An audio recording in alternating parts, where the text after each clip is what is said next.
Hello there. Welcome to a quieter corner of the internet. And welcome to a slower kind of science. Here, curiosity doesn't rush, it wanders. We don't just explore the cosmos. We listen to the ground beneath us. Because sometimes, the most forgotten mysteries are the ones we're standing on. Tonight, we're not asking where we're headed. We're asking what we might have lost. What if we're not the first? Not the first thinkers. Not the first builders. Not the first to wonder where we came from. What if, long before our satellites, our screens, our bedtime science channels, there was another story? Another civilization. Not alien. Not myth. Something local. Biological. Smart in ways we may never fully understand. And what if the Earth erased it? No temples. No bones. No clear signs. Just questions. If that sounds like science fiction, stay with us. Because we're about to follow the evidence and the silence through deep time. So take a breath. Get comfortable. And if you enjoy this kind of quiet, curious journey, you might want to subscribe. Not because we have all the answers, but because here, we're learning to ask better questions. What if we're not the first?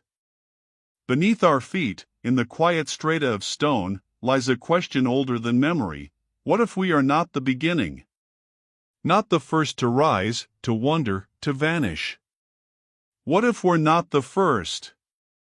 It's a quiet question. A thought that brushes against the edges of our imagination, like wind moving through tall grass, gentle, but impossible to ignore. Beneath cities and seas, beneath forests and deserts, the earth remembers in silence. She keeps no journals. She does not speak in words.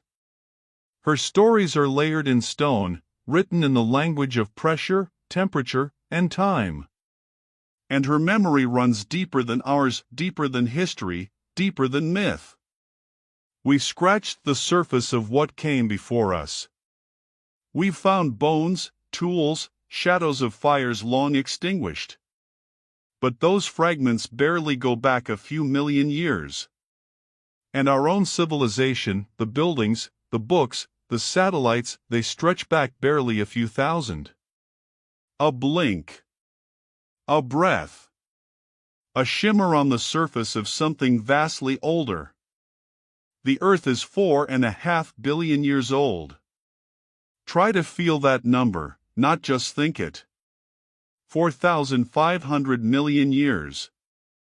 Time enough for mountains to rise and crumble, oceans to form and vanish, continents to drift like ice across water.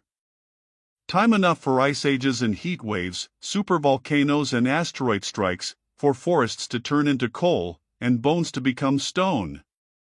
And time enough, maybe, for others. Not aliens. Not visitors. But predecessors. Civilizations born of Earth itself, risen, flourished, forgotten. Swallowed by the same cycles of climate and catastrophe that still shape our world today. Could it be? Could a civilization have risen tens of millions of years ago, not necessarily like ours, but capable in its own way? Capable of thought, of art, of tools and language? And if so, where is it now? The deeper we dig, the older the rock becomes and the less it says. Heat and pressure erase much. Erosion wears everything down, layer by layer. And in the oceans, tectonic plates slowly sink beneath one another, pulling entire histories down into the mantle, where they are melted and rewritten in magma. Even our own ruins wouldn't last forever. In a few million years, the steel would rust, the concrete would crumble, the plastics would break into dust. Skyscrapers would fall. Cities would vanish beneath roots, sediment, and silence. Even our signals, our satellites, would decay, drop, disappear. The Earth would smooth itself again. And maybe someday, begin again. If we disappeared tomorrow, how long would it take for almost everything to be erased? And if something like us had disappeared before, would we even know? This is not about proof. There may never be proof. It's about possibility. About humility. About remembering that for most of the Earth's history, no humans walked her surface. And yet, she still turned. Still changed. Still held mysteries. There are gaps in the geological record. Mysterious warming events. Isotope anomalies. Layers of sudden extinction. Events that reset the planet, moments when everything changed and something was lost. We don't always know why. We guess. We theorize. We build timelines and charts. But sometimes, when the layers grow quiet, we wonder, what is it we're not seeing? Maybe there were others. Not because it's likely, but because it's not impossible. Because Earth is old. Because time is long. Because memory is fragile. And because sometimes the silence feels too heavy to be empty. We are taught that history moves in one direction, forward. But geology doesn't agree. Geology loops. It bends. It erases and rewrites. It buries and forgets. And in that forgetting, there is room for mystery. So we begin here, not with certainty, but with wonder. Not with answers, but with questions. Soft ones. Old ones. The kind that echo, slowly, across deep time. Because if we are not the first, then everything we know about ourselves must be held more gently. And yet, if this much can be lost, what else might we have forgotten? The too, the time beneath time. Geology is memory written without words, each layer a whisper, each fault a forgotten sentence. Could a lost chapter be hiding there, unread? And yet, if this much can be lost, what else might we have forgotten? Beneath our roads and rivers, beneath the bones of buildings and the dust of empires, there is a deeper history, not one written by kings or carved into stone tablets, but one pressed slowly into the skin of the earth itself. Geology is a quiet keeper. It doesn't speak in symbols we understand easily. It has no voice. No emotion. But it remembers.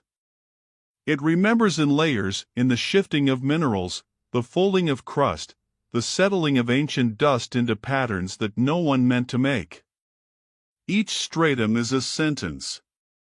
Each fault line a pause. Each fossil a lingering thought. We read these layers like archaeologists of deep time, though the language is dense, slow, and mostly silence. Some layers are clear. A volcanic eruption. A meteor strike. A moment frozen in ash. But others are gaps. Blank pages. Times when something happened or didn't, and we no longer know which. Entire chapters gone, like books dropped in water, their ink dissolved into rock and pressure. And still, we ask, could a civilization have lived in those pages? The deepest rocks are too old, metamorphosed, melted, rewritten by tectonic forces. But the sedimentary layers above, laid down by wind, water, and time, hold fragments of the past. Sometimes they hold shells. Sometimes pollen. Sometimes the print of something strange, something with structure or symmetry that makes us stop and wonder, was this shaped by nature or by intention? We cannot be sure. The further back we go, the more the story becomes suggestion: isotope trails, magnetic shifts, traces of carbon where carbon shouldn't be. These are not declarations. They are whispers. Suggestions that maybe, just maybe, something once stirred here and then was gone. Geologists have a term for the stretch before human history: deep time. A scale so vast it defies our senses. Millions of years where nothing seems to happen, and then, suddenly, everything does. An extinction. A bloom. A shift in the balance. But perhaps things did happen in those long, empty stretches. Perhaps they were not empty at all. Perhaps they were full, not of forests or fire, but of thought. Of culture. Of life that rose not just biologically, but socially, emotionally, technologically. And perhaps we only fail to see them because the earth itself turned the page. Subduction is one way the past disappears. Ocean plates slide beneath continents, pulling the seafloor into the mantle, erasing millions of years in a slow geological breath. Everything that was there, shells, sand, perhaps cities, is crushed, melted, folded into magma, rewritten into something new. And erosion. Erosion is patient. It takes the high places first. Then the stones. Then the bones. It carves memory into silence. Given enough time, it will take everything. Entropy doesn't just destroy. It dissolves. It forgets. And yet, some things endure. A magnetic reversal trapped in iron. A chemical anomaly in shale. A fossilized spark. The sediment remembers differently. Not in pictures, not in paragraphs, but in pattern, in anomaly, in residue. If we are careful, if we are curious, we can read these residues like clues. Not to solve the mystery, but to hold space for it. Because maybe the point is not to find proof. Maybe the point is to remember that forgetting is natural. That history is not always kind. That some stories are buried not because they were small, but because the earth is large and always moving. It humbles us. Because the further down we go, the further back we fall. And still, we wonder, if time can hide so much, what ghosts of thought might lie deeper still? Continue until I stop you. Absolutely. Here's the next chapter in the same immersive style. If time can hide so much, what ghosts of thought might lie deeper still? Deep time is not just distance. It's distortion. The further we travel backward, the stranger the world becomes, not because it was chaotic, but because we no longer recognize the rules. Continents sat in different places. Oceans rose and withdrew. The air held different compositions. Life was there, but not life like us. And yet, perhaps that's the mistake, assuming life like us must look like us. What if intelligence is not a straight path, but a pattern that blooms and collapses, again and again? What if thought rises wherever time allows it, and vanishes again when time no longer can? When we speak of ghosts, we think of the dead. But there are other ghosts, echoes, impressions, absences that feel present. In geology, in paleontology, in physics, there are gaps we can't explain. Unlikely fossils. Surviving structures. Tiny anomalies in isotope ratios that blink like static in a long-forgotten broadcast. A spike of carbon here. A layer of soot there.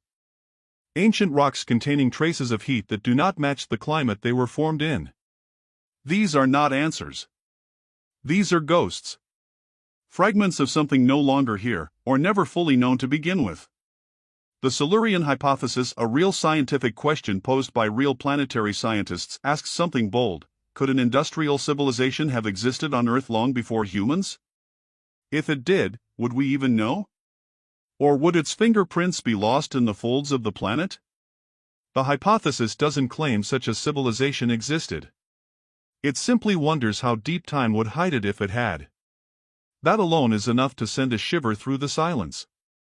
Because most of what we build today would not survive the scale of time we're talking about. 10 million years. 50. 100. No monuments. No machines. No maps. Even our bones would break down. Even our signals would scatter. Only the smallest traces would remain. A thin layer of plastic sediment. An unusual spike in heavy metals. The absence of pollen where forests once grew. A pause in the rhythm of the planet's natural systems, strange, subtle, and incomplete. These would not be footprints. They would be scars. And perhaps we have already found them.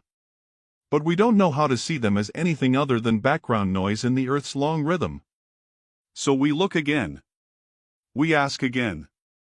We turn back to the rocks, to the air bubbles trapped in ancient ice, to the residue left in sediment cores pulled from the bottom of the sea. Not to confirm. Just to wonder. Because if we assume we are the only ones who ever rose, then every anomaly becomes an error. Every gap, a coincidence. Every ghost, a trick of the light. But if we open the door, just a little, to the idea that Earth has dreamed before, then the past becomes less a dead end, and more a corridor. And that changes everything. Not because we need to believe there was someone before us, but because it humbles the belief that there wasn't. That we are the first, the only, the inevitable. Geology doesn't promise answers. It offers texture. It offers patience. It offers the kind of memory that doesn't care if we understand it or not. And in that memory, there may be echoes of something once. Maybe not cities. Maybe not language. Maybe just an intelligence shaped by a different time, responding to different pressures, making choices we would never recognize as civilization, but which, to them, felt like everything. And if that's possible even faintly, then what else becomes possible? Could thought itself be part of the Earth's rhythm? Could intelligence be less an achievement and more a return? Could we, ourselves, be the ghost of something long forgotten, rising again? Update you memory that continue unial I will stop you. Updated saved memory. Got it. I'll continue automatically until you say otherwise. Could we, ourselves, be the ghost of something long forgotten, rising again? We look for fossils expecting teeth and bone. The curve of a jaw. The imprint of a fern. The rigid record of life turned to stone. But not every fossil begins as flesh. And not everything that vanishes was once alive. Some fossils are impressions, the mold left behind when something has long since disappeared. A footprint. A ripple. The negative of a presence. These, too, are memories, fossilized in mineral form. And some might be stranger still. What becomes of a machine after 10 million years? It's not a question we're used to asking. We assume machines are recent things, modern things born of human hands and minds. But what if there were tools before ours? Not exactly the same, perhaps not made of metal or plastic, but tools nonetheless shaped for purpose, for structure, for transformation? Would we recognize them, or would they pass as natural? The problem with deep time is that it unbuilds. It unwinds. It erases context. A gear without a machine is just a circle. A circuit without power is just a fossilized thread. A pattern without memory is just a curiosity in stone. And yet we find oddities. Perfect spheres buried deep in rock. Spiral cuts in stone too old for our kind. Microscopic metallic shapes and layers where no industry should have reached. Most are dismissed easily, casually, as geological quirks, natural coincidence, or human contamination. And maybe they are. But maybe some are not. Maybe, hidden among the shells and scales, there are artifacts without a species, objects without an owner, stories without storytellers.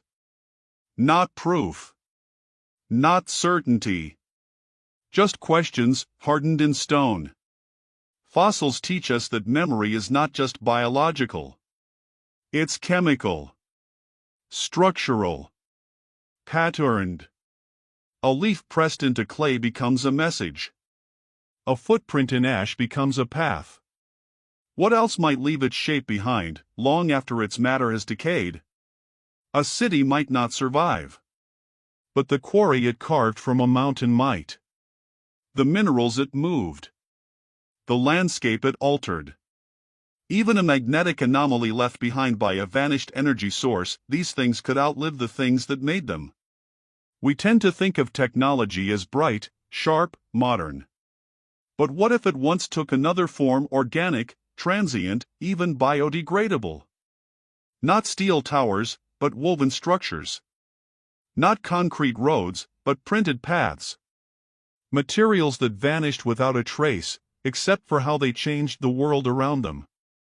And so we return to the rocks. To the strange shapes. The clean lines. The symmetry that seems too precise for chance, but too old for us. To the fossils that aren't bone, but still whisper of intention. We don't need to believe. We only need to wonder. Because every time we find something that doesn't quite fit an object, a layer, a signature, we are reminded that we are not omniscient. That Earth has been many worlds before this one. And that some of those worlds may have shaped more than biology. Some may have shaped thought. It's possible we've already touched the edge of such a fossil, brushed a finger across something that once mattered greatly, and felt nothing. Because without context, even meaning can fossilize into silence. And yet, if a fossil can hold the memory of a fern, why not of a tool? Why not of a mind? And if so, what else lies fossilized that we have yet to recognize? What else lies fossilized that we have yet to recognize? To imagine a civilization before ours, we often turn the lens around. We ask, what would be left of us? If we vanished tomorrow, all of us, quietly and completely, the Earth would begin her slow work at once. The streets would crack. The lights would fail. The satellites would drift, then fall. Forests would reclaim their space. Rivers would forget our names. But not everything would vanish so easily. Some of our creations are stubborn. Our plastics, our alloys, our synthetic compounds, they do not melt into soil or wash away with rain. They linger. Long after we're gone, they would remain, in landfills, in oceans, in the sediment that slowly settles to form the next chapter of stone. These are our technofossils. The layered plastic crumbs embedded in rock on beaches. The high-concentration metals in the soil near abandoned factories. The isotopic signatures of fuel burned into the sky. A layer in the planet's crust that says, something unusual happened here. And maybe that's all it would say. Because fossils don't explain themselves. They don't say why something happened, or how it felt. They just say, this was once here. And so we ask again, if something like us came before, what technofossils would they have left behind? Did they have plastics, like ours? Maybe not. But perhaps they had their own persistent compounds. Their own indestructible mistakes. Or perhaps their footprints were etched not in chemicals, but in climate. In atmosphere. In entropy. If they burn fuel, the planet might still carry the trace in a carbon spike, a change in temperature, a sudden extinction. If they altered the oceans, there might be shifts in salinity or oxygen levels that don't align with known causes. We have found such anomalies. The Paleocene-Eocene thermal maximum, a global warming event 56 million years ago.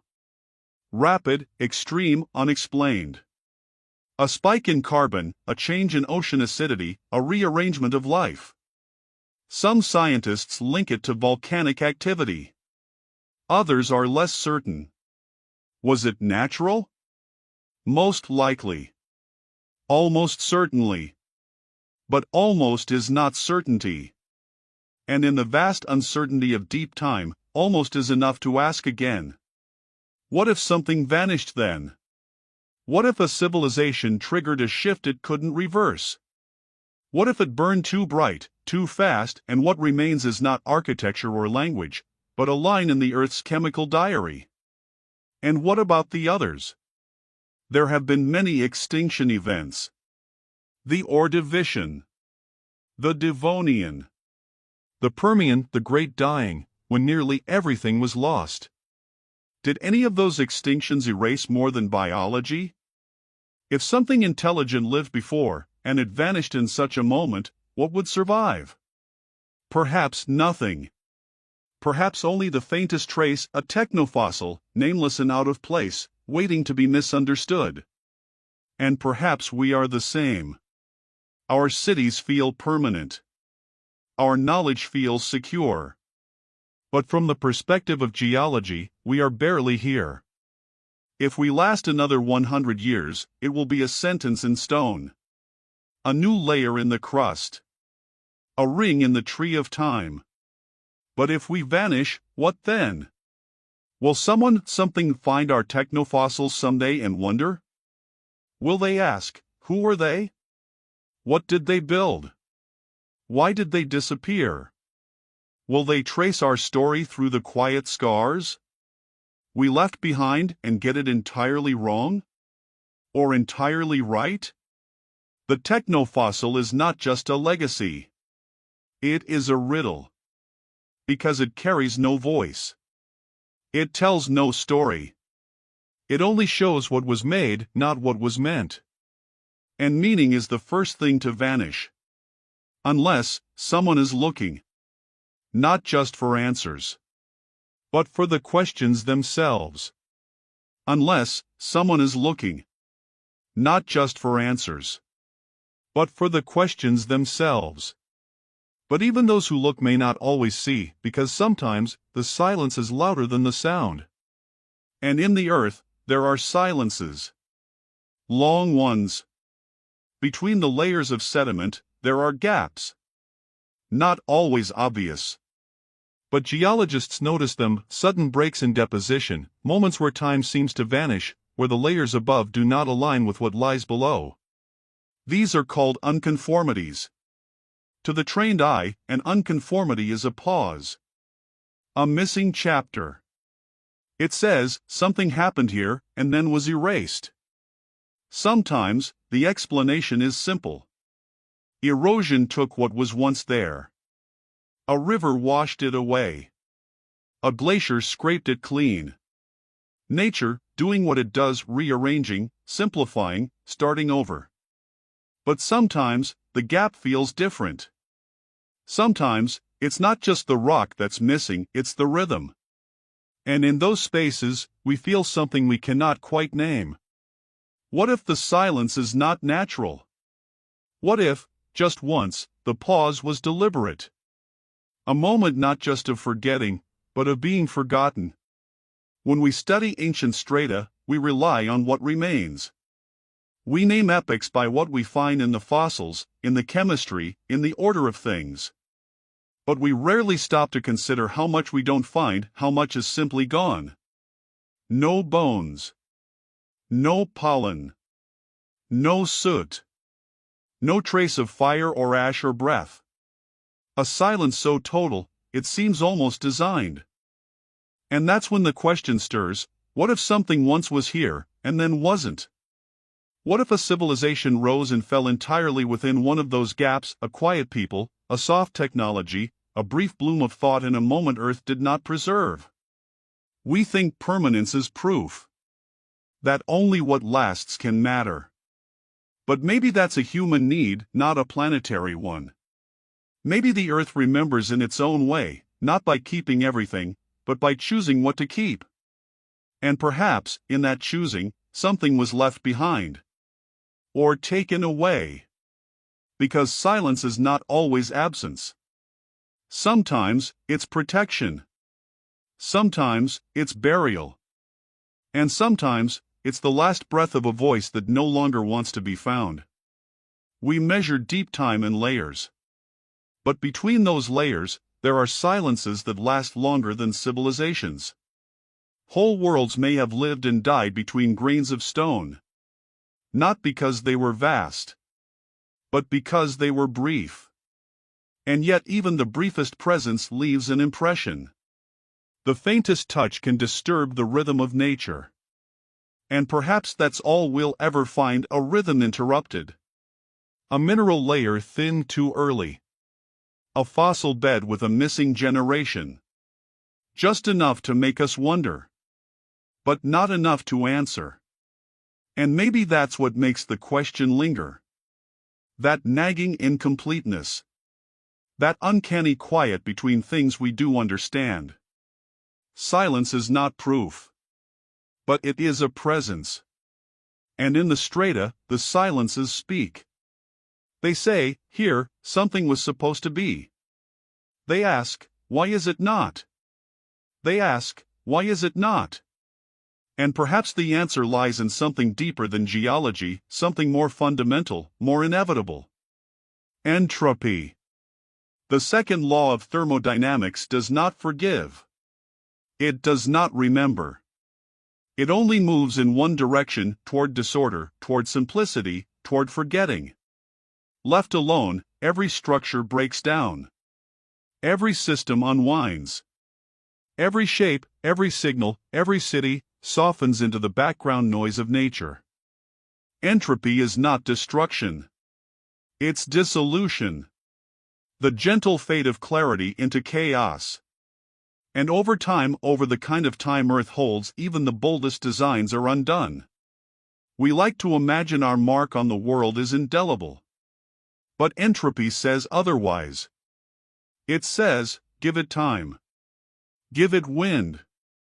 Give it water and ice and fire. Give it patience. And what you've built will melt back into formlessness. Not in days. Not in years. But in epochs. Even the great pyramids, enduring symbols of permanence, are already crumbling. Concrete cracks. Glass becomes sand again. Steel rusts to dust. Our archives, digital, magnetic, encoded, are fragile. More fragile than we realize. And so we wonder, if there were others before us, what hope did their creations have? If they built towers, entropy took them. If they carved cities, the rain pulled them apart. If they mapped the stars in materials more delicate than stone, those maps are long gone now. Perhaps they built smarter, in harmony with the land, not in defiance of it.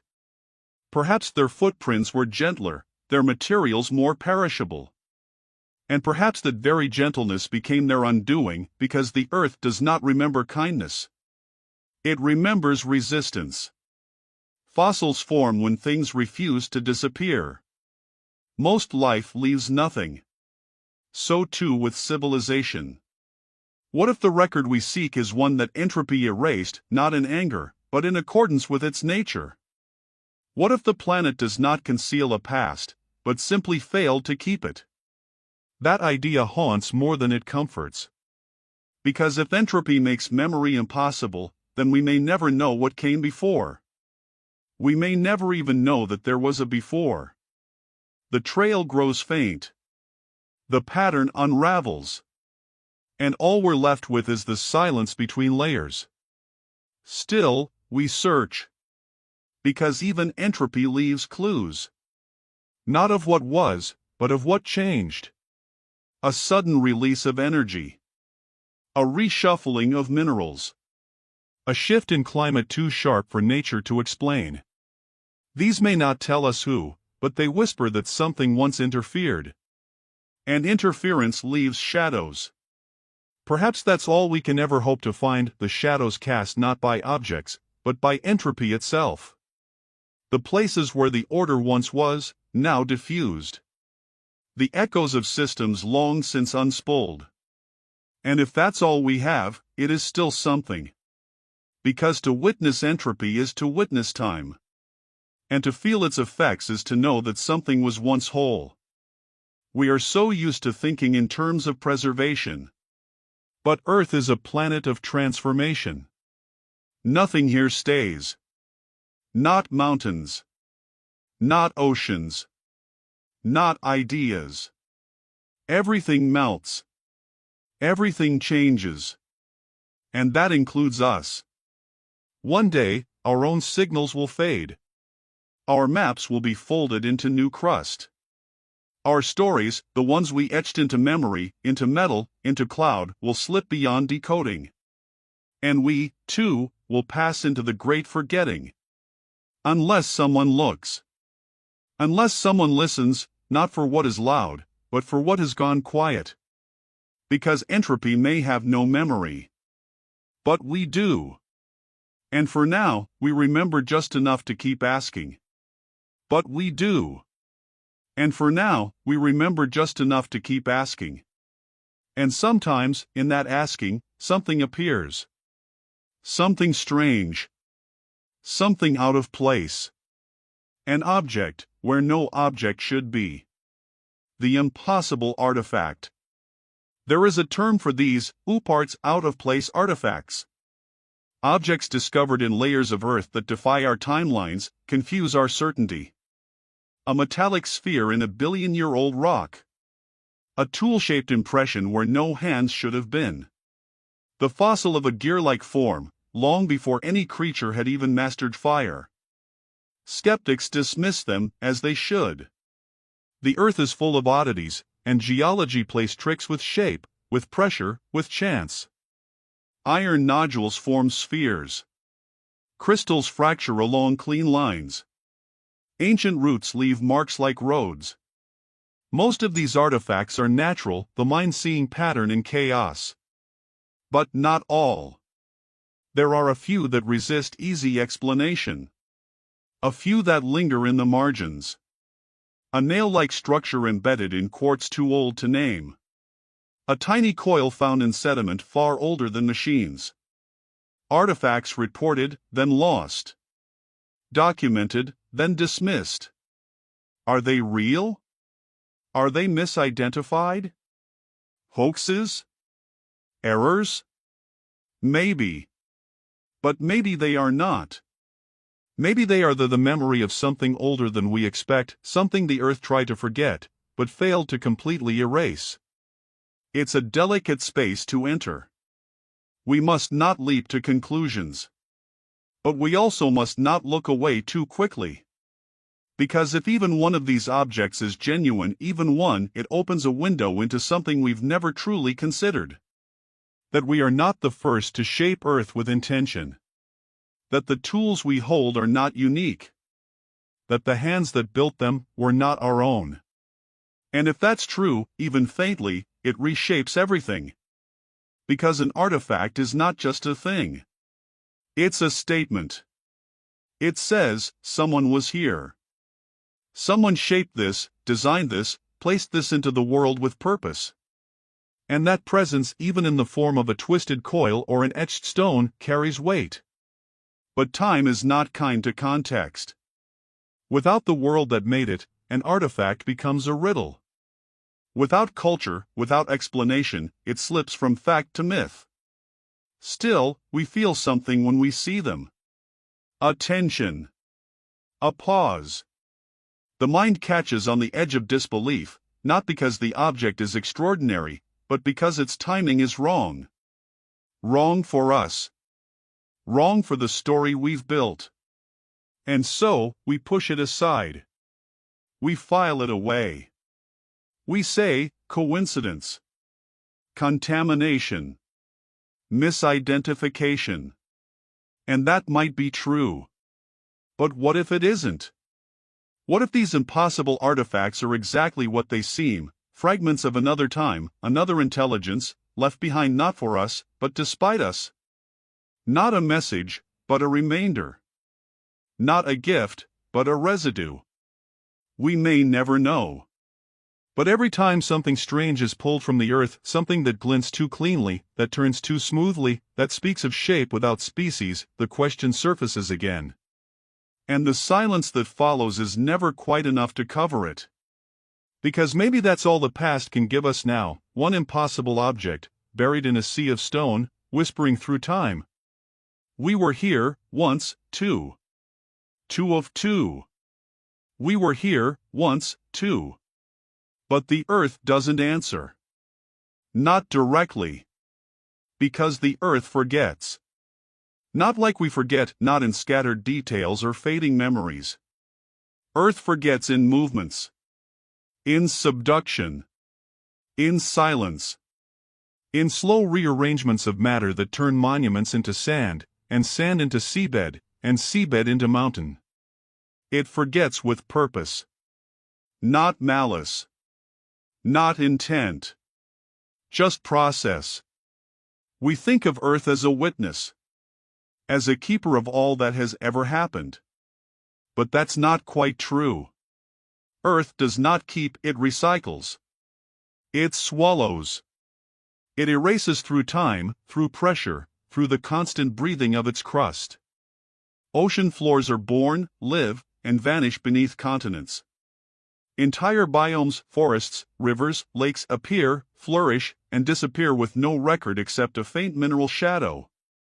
And so, we live on a planet with amnesia. A planet where 99.999% of all life that ever lived left no fossil. Where vast swaths of history are layered beneath miles of rock we'll never reach, or dissolved into forms we no longer recognize. Where the surface we walk on is just a temporary film. We know this. Geology tells us. The cycle of plates. The folding of strata. The deep churn that buries and erases even the most persistent traces. But still, we look for evidence. For stories that last. Because we are not made for amnesia. We remember. We archive. We crave connection to what came before. And the idea that a whole civilization could rise and fall and then be gone entirely, no trace, feels impossible. But it isn't. It's likely. It's ordinary. It is what Earth does best. There are stretches of time in Earth's past, millions of years long, that have left almost nothing behind. No fossils. No isotopic clues. Just blank pages in the planetary journal. Scientists call them unconformities. Gaps in the record. Lost eras.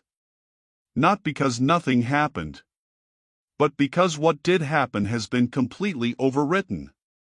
We think of time as linear, as preserved like rings in a tree. But Earth is not a tree. Earth is an ocean of shifting memory. And memory, here, is fragile. We build cities, but they are not immune. A city left alone crumbles in decades. In centuries, it is swallowed. In millennia, indistinct. In millions of years, nothing. No books. No language. No names. Only absence. And that absence, that stunning ability to forget, is the most haunting evidence of all. Because if it's true for us, it was true for them. If another civilization rose before ours, advanced or simple, sprawling or subtle, the odds of it leaving a clear trail are almost zero. Not because it didn't happen, but because Earth doesn't care. Earth resets. Again and again. And so, we ask, what have we lost that we never knew we had? What stories were told in the deep past, not in words, but in stone, in structures, in signs, that have since been turned to dust? The silence of the planet is not proof of absence. It is the echo of forgetting. And yet, if this much can be lost, what else might we have forgotten? Here is the next sequence of chapters, flowing gently from the Earth's silence into submerged memories, slow tectonics, and our own uneasy reflections. Chapter 10, The City Beneath the Sea. The ocean is Earth's deepest vault. It doesn't just hide what's forgotten, it buries what's inconvenient to remember. We've always known this. That water has the power to erase. That what slips beneath the tide seldom returns unchanged. That the sea, with its weight and its patience, can smooth out anything, even a city. And yet, there are places. Places where stone doesn't seem to follow the rules. off the coast of Japan, under the Gulf of Combat, along the shores of Cuba, and in the sunken corners of the Mediterranean. Places where massive slabs of rock meet at right angles, where terraces descend like steps into the dark, where walls curve too precisely, and corridors suggest intention. Are they natural? Many scientists believe so, shaped by tectonic forces, weathered by current and time. They may be. The Earth has always been a sculptor. It doesn't need us to create beauty. But what if, once, those shapes were more than shapes? What if those stones were foundations? What if the ocean didn't shape them, it swallowed them? After all, sea levels have not always been as they are now. During the last glacial maximum, oceans were over 120 meters lower. Vast coastlines, the most habitable land on the planet, are now drowned. If any ancient civilization existed before the Great Melt, its cities would not be on dry land. They'd be at the bottom of the sea. And we've only explored a fraction of those depths. So, we dive. We scan.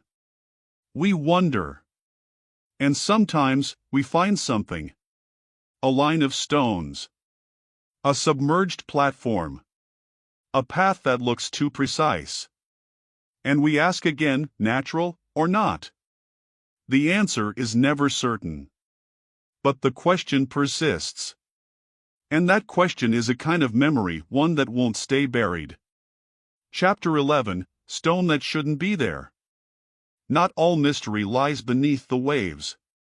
Some of it sits in plain view, on mountaintops, in deserts, in forests where no road has ever led. Stone, placed where no stone should be. Massive megaliths. Etched blocks. Interlocking joints so tight, even modern tools strain to explain them. Puma Punku in Bolivia. The trilithons of Baalbek. The silent symmetry of Nan Madol. And the scattered cyclopean walls that appear across continents, too similar, too far apart. To this day, we don't know how many of them were built or reinterpreted by the cultures who inherited them. Could these ruins be remnants of something older? A civilization wiped clean, remembered only through stone? Maybe. Maybe not. Geology offers possible explanations. Stones fracture. Erosion can mimic precision. Earthquakes shift alignments. But when a 100-ton block is resting perfectly on another, carried from a quarry miles away, the story stretches. We don't leap to conclusions. But we ask and keep asking, why? Why go to such effort? Why these forms? Why these alignments? What were they for? And perhaps more importantly, how many others like them have already been erased? What we see may be only the last echoes. The final standing bones of something once far greater. Not proof. Not certainty. But possibility. And that possibility lives in every cut, every angle, every stone that shouldn't be there. Chapter 12, The Earth That Eats Civilizations. We like to think endings are dramatic. That a civilization falls in fire, in war, in some final cataclysm that leaves no doubt. But that's not how most stories end. Most endings are quiet. Most disappearances happen not with a bang, but with a fading, a slow erosion of identity, of memory, of stone. And in the end, the earth takes them. We see it in the ruins overtaken by jungle. In the cities buried beneath ash. In the cracked foundations swallowed by shifting ground. Civilizations rise on landscapes they cannot control. Rivers move. Deserts expand. Volcanoes wake. Earthquakes rearrange the ground beneath a people's feet. And as time flows, the land reclaims everything. There are cities we once called myth, Troy, Mohenjo-Daro, Heraclean, until someone found them, under centuries of earth, of ocean, of silence. How many more remain hidden? And how many are gone entirely, with no name, no myth, no map? Entropy isn't just a law of physics. It's the law of memory, too. Over time, all systems decay. Not because they are weak, but because they are alive. Civilizations are living things. And the earth is patient. It eats them slowly, methodically, with weather and root, with dust and tide. Until even the memory is gone. Or nearly gone. Because something always remains. A shard. A wall. A path. A question. And it is in those questions that we live now, suspended between what we know and what we've lost. 13, 14, 15, 16.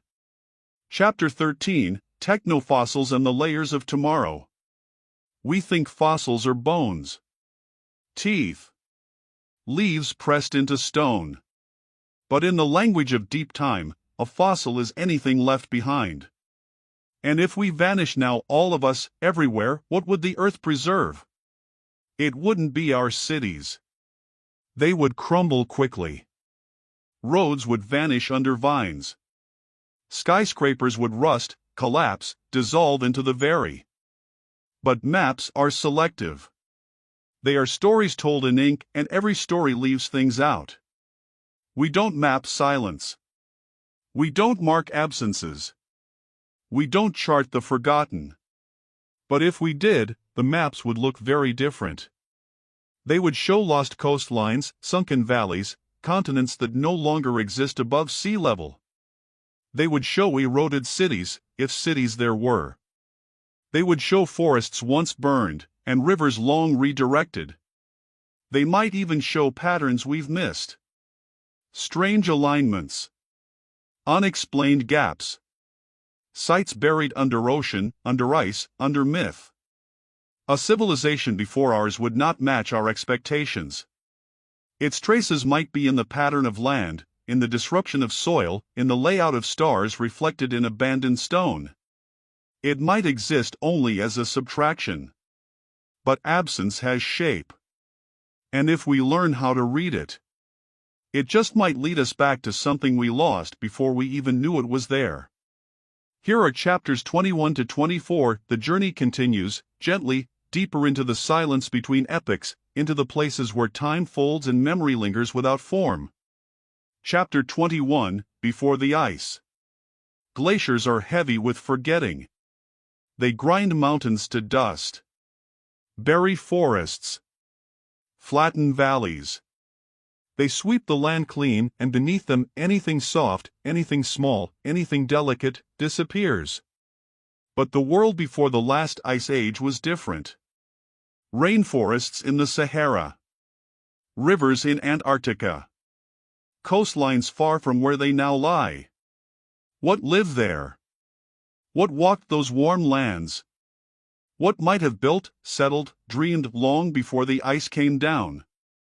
We see signs, strange patterns beneath the Antarctic shelf. Rock formations in now frozen basins. Odd artifacts at the edge of glacial melt. Maybe they're natural. Likely, they are. But what if they're not? What if the ice covered more than just land? What if it covered history? And under that slow white drift, something sleeps. Chapter 22, When the Ocean Rose. We build near water. Always have. Always will. Rivers feed us. Oceans connect us. Harbors cradle our trade and culture. The edges of continents are our favorite places to settle. But sea level is not fixed. It never was. At the end of the last glacial period, as ice melted and the planet warmed, the oceans rose by over 400 feet. Whole landscapes vanished. Continental shelves that were once lush and walkable are now submerged. Doggerland, a vast, fertile plain between Britain and Europe, gone. Sundaland, the drowned lands of Southeast Asia, gone. Hundreds of lost coastlines, lost harbors, lost potential homes for someone. Could a civilization have risen near the water's edge, only to be swallowed and erased? Not in myth, but in history. Prehistory. Deep time. The ocean does not preserve. It swallows. And yet, under sediment, under silence, something might remain. Chapter 23, Tools of Stone, Traces of Light. We assume that complexity leaves a mark. We expect metallurgy. We expect engineering. We expect stone. But what if a civilization rose and fell, one not built on stone, but on subtler materials? Wood, bone, plant fiber, electricity, thought. What if their greatest works left no monuments? In some parts of the world, archaeologists find traces of ancient people, but no tools. No structures. Just odd layers. Burn patterns. Soil disruption. Magnetic anomalies. Coincidence? Maybe. But what if we're only trained to see one kind of evidence? Imagine a people who understood energy the way we understand brick. Who used the Earth's natural fields, or resonant frequencies, or other tools we haven't rediscovered yet. Their cities wouldn't survive. Their machines would be unrecognizable. Their legacy would be invisible. Except for the light. The lingering signatures. The faint echo burned into the background. Like a fossil. But not of matter. Of intention. Chapter 24, Earth Without Witness. We imagine collapse with drama. Skies burning. Cities falling. People fleeing. A witness to every end. But what if there was no witness? What if a civilization rose in isolation, remote, self-contained, balanced and then, over millennia, declined gently? Not with war. Not with disaster.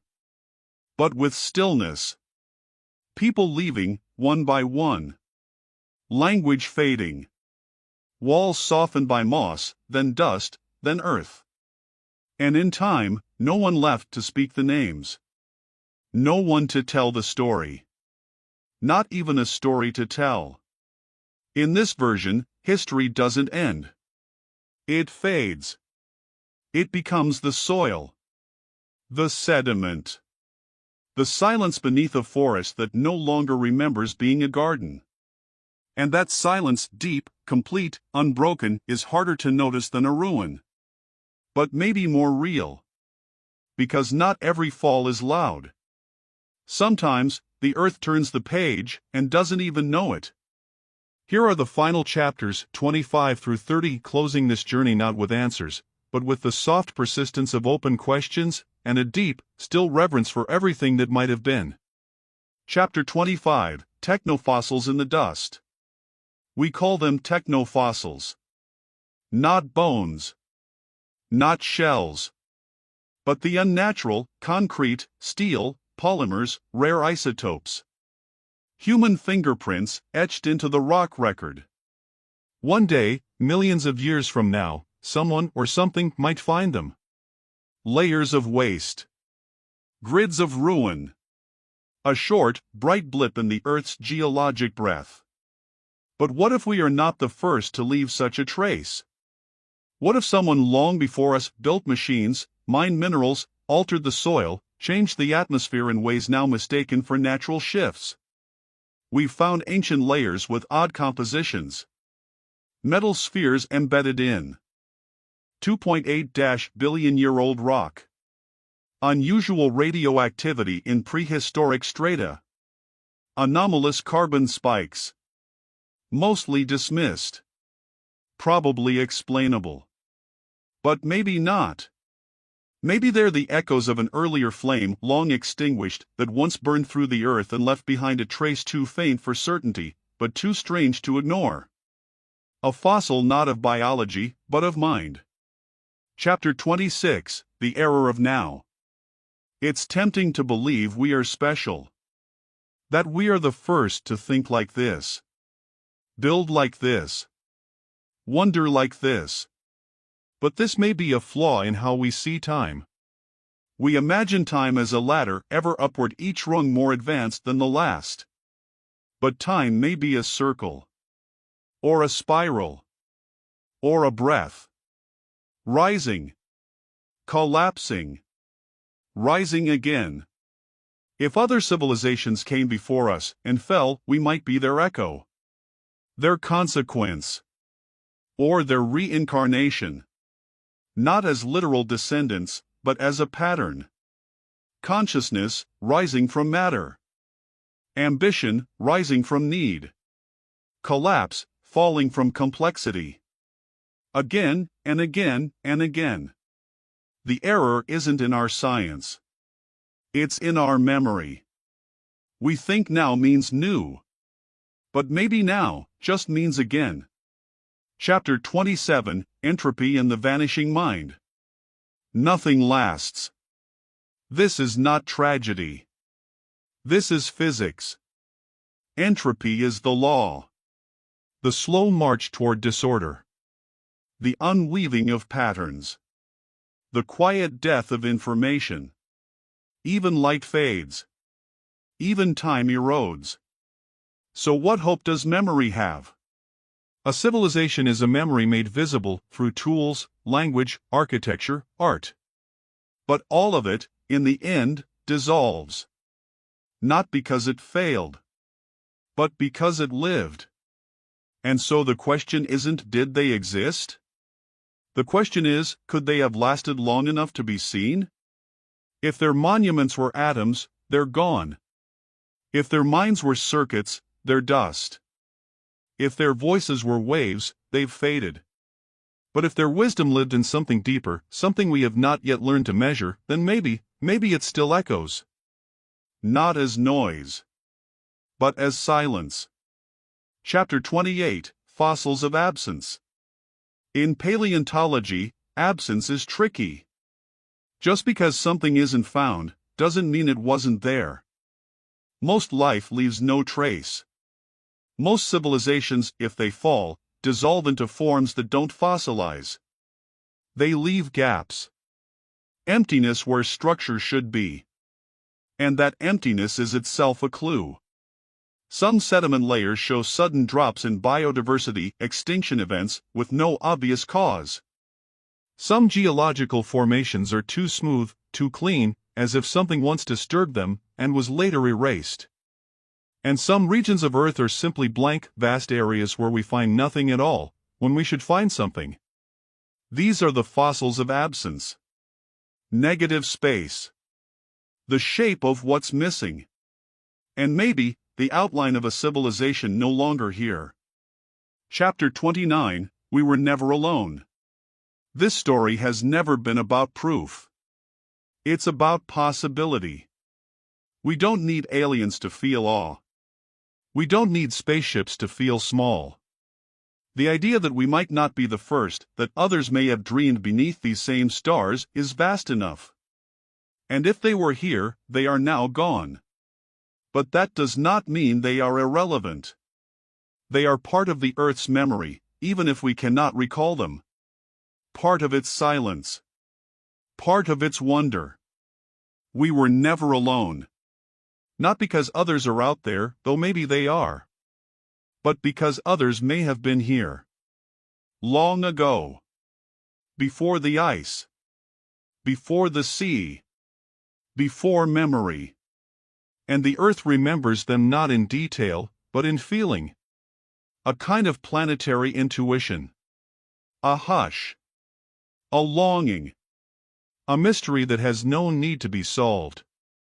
Chapter 30, The Hollow Mirror. And so we return to the beginning. What if we are not the first? What if all this, our cities, our maps, our satellites, is not a new story, but a new verse in an old song? What if every step forward echoes someone else's path? We look for ruins, and find time.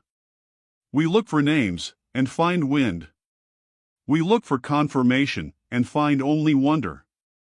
But wonder is enough. Because this isn't about knowing. It's about looking, listening, imagining. The earth is old. Older than memory. Older than myth. And somewhere, within its folds of silence and stone, lies the hollow mirror. When we peer into that emptiness, into the forgotten layers, the vanished stories, we don't just see the past. We see possibility. And that, in the end, may be the greatest truth of all.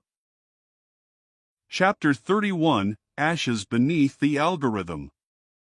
And that, in the end, may be the greatest truth of all. Not a discovery, but a possibility. Not an answer, but a window. And through that window, the question changes shape. It deepens, not because we understand more, but because we begin to sense what might never be fully known. Because when we stare into absence, we see something stranger than silence, we see ourselves. It's easy to think that our time is the pinnacle. That our codes and machines, our networks and satellites, mark some final arrival, a kind of technological crescendo that no past could have reached. But what if this pattern isn't new? What if it's recursive? What if intelligence, real intelligence, has always leaned toward abstraction and then vanished? Think of algorithms. Lines of logic.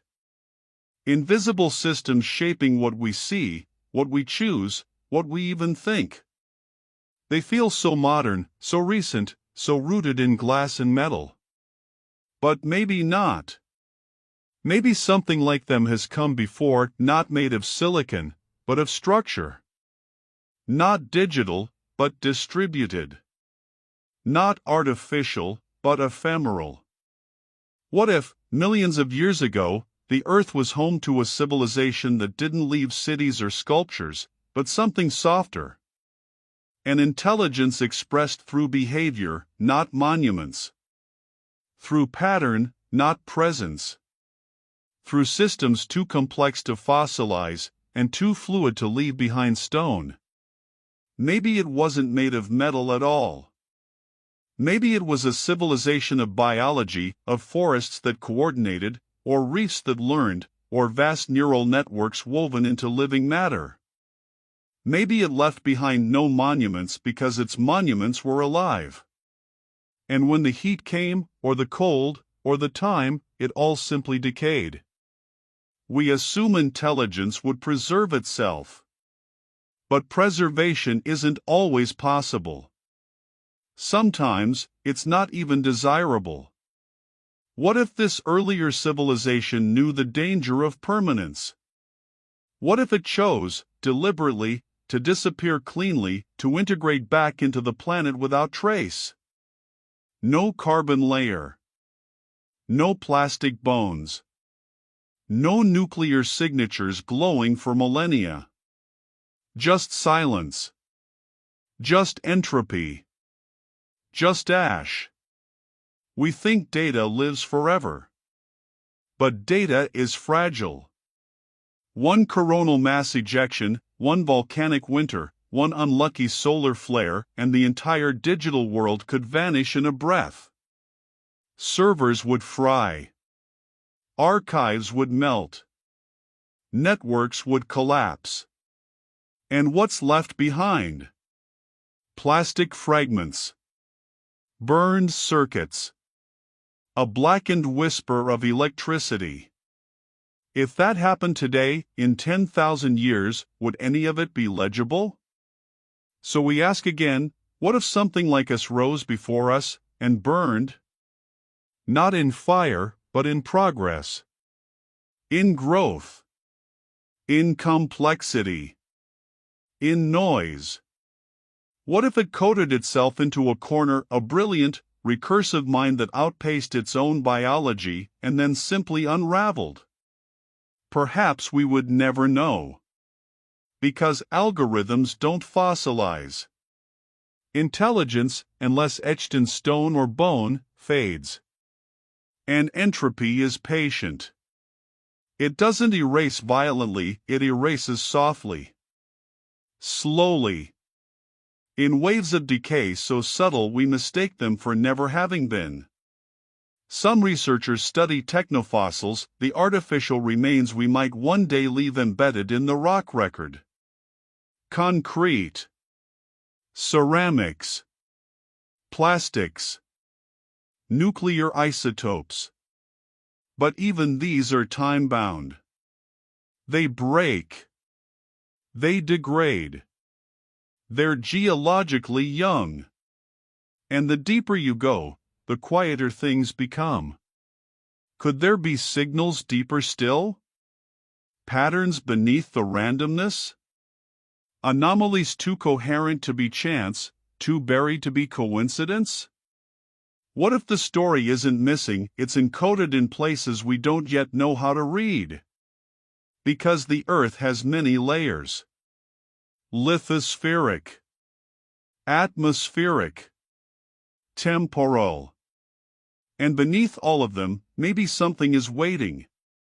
Not as a message, not as a monument, but as an echo. Something like a memory, filtered through entropy, waiting for recognition. And maybe, in our own algorithms, in the patterns we write, in the networks we build, we are reenacting something that once was. Not because we remember, but because memory sometimes travels without language. Maybe this hunger for systems, this urge to map and model, isn't uniquely ours. Maybe it's inherited in some invisible way. A recursion of civilization itself. And maybe, just maybe, we are the latest run of an ancient process. A loop the Earth has played before. Intelligence. Abstraction. Acceleration. Collapse. Ashes. Silence. Then something stirs again. Not because history repeats, but because complexity finds a way. Again. And again. And again. But what if this time is different? What if this time, the algorithm remembers?